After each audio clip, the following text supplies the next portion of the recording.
राना सनाउल्लाह एक बार फिर भड़के मारने लगे। कहा, इमरान खान की गिरफ्तारी का बिल्कुल इरादा रखते हैं मगर हुकूमत और वजीर आजम की इजाजत के पाबंद हैं। निजी टीवी प्रोग्राम में वफाकी वजीर दाखिला ने दावा किया कि चेयरमैन PTI का ब्लड टेस्ट कराएं। अगर ममनुआ अशिया का इस्तेमाल साबित न हुआ तो इस्तीफा दे दूंगा।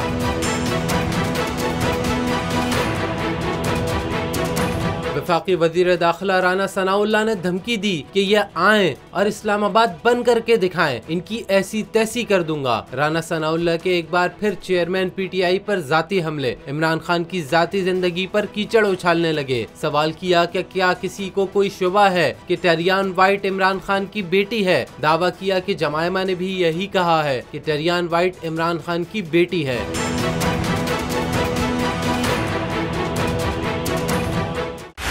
बोल उड़ाएगा सबका होश, भूल जाएंगे सब अपना जोश।